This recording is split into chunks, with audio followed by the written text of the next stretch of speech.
கோபியில் நள்ளிரவில் சட்டை அணியாமல் டவுசருடன் பூட்டிய வீடுகளை நோட்டமிட்ட மர்ம நபர் நடமாட்டம் குறித்த சிசிடிவி கேமரா பதிவு இணையதளங்களில் வைரலாகி வருகிறது. கமலா ரைஸ் மில் வீதியில் மர்ம நபர் நடமாட்டம் காரணமாக அருகில் உள்ள மேட்டுவளவு, புதுப்பாளையம் உள்ளிட்ட பகுதிகளைச் சேர்ந்த பொதுமக்கள் அச்சமடைந்துள்ளனர். கோபி கமலா ரைஸ் மில் வீதியில் அதிகாலையில் பூட்டியிருக்கும் வீடுகளை குறிவைத்து மர்ம நபர் நடமாட்டம் பொதுமக்களிடையே அச்சத்தை ஏற்படுத்தியுள்ளது. கோபி நகராட்சி 17வது வார்டுக்குட்பட்ட பகுதியான கமலா ரைஸ் மில் வீதியில் நூற்றுக்கணக்கான குடியிருப்புகள் உள்ளது. இந்த வீதியில் நள்ளிரவில் மர்ம நபர் நடமாட்டம் இருப்பதாகவும், நாய்கள் குறைப்பதாகவும் பொதுமக்கள் பரபரப்பாக பேசிக் கொண்டிருந்தனர். அதைத் தொடர்ந்து அங்குள்ள ஒரு வீட்டில் பொருத்தப்பட்டிருந்த கண்காணிப்பு கேமரா பதிவுகளை ஆய்வு செய்தபோது அதில் நள்ளிரவில் மர்ம நபர் நடமாட்டம் இருப்பது தெரியவந்தது.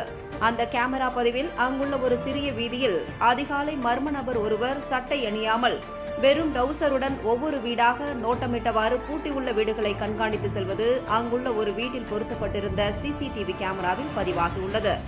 ஏற்கனவே இதேபோன்று 2 முறை மர்ம நபர் நடமாட்டம் இருந்ததாகவும், தற்போது 3வது முறையாக நள்ளிரவில் மர்ம நபர் நடமாட்டம் இருப்பதாகவும் கூறி கமலா ரைஸ் மில் வீதியை சேர்ந்தவர்கள் மர்ம நபர் நடமாட்டம் குறித்த சிசிடிவி கேமரா பதிவை சமூக வலைதளங்களில் பதிவிட்டு அருகில் உள்ளவர்களை எச்சரிக்கையாக இருக்குமாறு பதிவிட்டு வருகின்றனர். நள்ளிரவில் மர்ம நபர் நடமாட்டம் காரணமாக கமலா ரைஸ் மில் வீதி, மேட்டுவளவு, புதுப்பாளையம் உள்ளிட்ட பல்வேறு பகுதிகளைச் சேர்ந்த பொதுமக்கள் அச்சமடைந்துள்ளனர். மேலும் சிசிடிவி கேமரா பதிவில் உள்ள நபர் குறித்து கோபி போலீசார் விசாரணை நடத்த வேண்டும் என கோரிக்கை விடுத்துள்ளனர்.